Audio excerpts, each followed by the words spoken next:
बिहार में कानून व्यवस्था और स्वास्थ्य व्यवस्था कैसे नए नए आयाम लिख रहे हैं, कैसे अपनी विकास की गाथा को लिख रहे हैं, जब आपको हम बताते हैं तो आप अपना माथा पकड़ने पर मजबूर हो जाते हैं। लेकिन आज हम जो खबर आपको बताने वाले हैं, इस खबर को सुनकर के आप भौचक्का रह जाएंगे। हम ये बात क्यों कह रहे हैं? क्योंकि आरा के सदर अस्पताल में डायल 112 का एक कांस्टेबल जो है, एक बुजुर्ग व्यक्ति को इलाज के लिए भर्ती करवाने के लिए पहुंचता है और फिर उस अस्पताल के सुरक्षा गार्ड जो होते हैं उस कांस्टेबल को पीट देते हैं।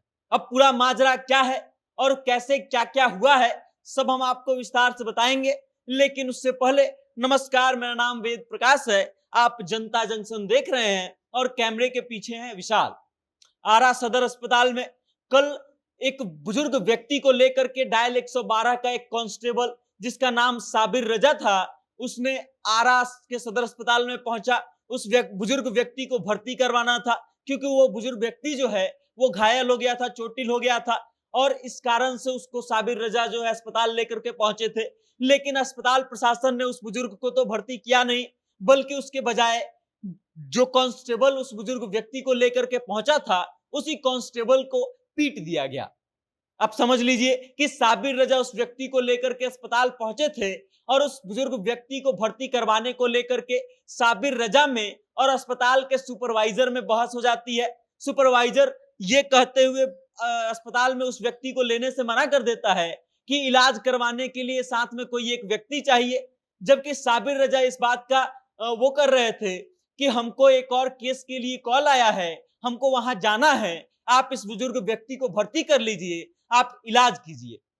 इतना बहस हो ही रहा था साबिर रजा का उस सुपरवाइजर से, तब तक सुरक्षा गार्ड जो है वो डंडा चला देता है और उसके बाद देखते ही देखते अस्पताल प्रशासन के जितने सुरक्षा गार्ड थे चारों तरफ से साबिर रजा को घेर लेते हैं और उसके बाद जमकर साबिर रजा की पिटाई कर दी जाती है। जब मामला प्रकाश में आया, मामले का वीडियो फुटेज भी रिकॉर्ड हो गया है, और जब मामला प्रकाश में आया तब एसपी ने इस पर त्वरित कार्रवाई किया और सुपरवाइजर के साथ साथ टोटल 5 लोगों को जो है उस आरा सदर अस्पताल से गिरफ्तार कर लिया गया। अब आप समझिए, एक तरफ जहां पुलिस और स्वास्थ्य विभाग का तार जुड़ा हुआ रहता है, तार कैसे जुड़ता है, तो जब भी कभी पुलिस को हत्या या फिर कोई बड़ी कांड का खुलासा करना होता है, छानबीन करनी होती है, तो अस्पताल प्रशासन की मदद ली जाती है।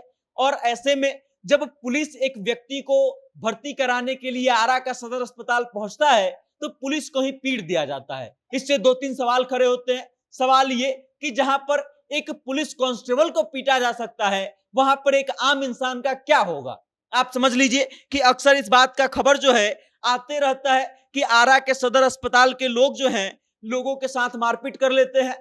कुछ दिन पहले यह खबर आया था कि आरा के सदर अस्पताल में एक चतुर्थ वर्गीय सरकारी कर्मचारी को भी पीट दिया गया था और अब जो है एक पुलिस कांस्टेबल को पीट दिया गया है। कुछ दिन पहले आरा के सदर अस्पताल में एक और मामला भी सामने आया था और उसके पहले भी कई मामले सामने आ चुके हैं जिसमें मरीज के परिजनों को अस्पताल प्रशासन के द्वारा पीट दिया जाता है या फिर अस्पताल प्रशासन के कोई लोग पीट देते हैं। अब आप समझिए, जब पुलिस को पीटा जा सकता है तो फिर आम आदमी की क्या विसात है? आरा का सदर अस्पताल जो है वहां पे इलाज करने के लिए बैठा है या फिर लोगों को नुकसान पहुंचाने के लिए, ये तो अस्पताल प्रशासन से पूछा जाना चाहिए। आप समझिए कि पुलिस प्रशासन जो है एक व्यक्ति को भर्ती कराने पहुंचता है और फिर उसको पीट दिया जाता है, उस व्यक्ति के आंख के पास गहरा चोट लग जाता है और उसके बाद गिरफ्तारी होती है। मतलब ये कि कोई व्यक्ति अगर इलाज कराने जा रहा है तो अस्पताल प्रशासन पहले उसको पीटेगा और उसके बाद इलाज करेगा। बाकी इस खबर को लेकर के आप क्या सोचते हैं?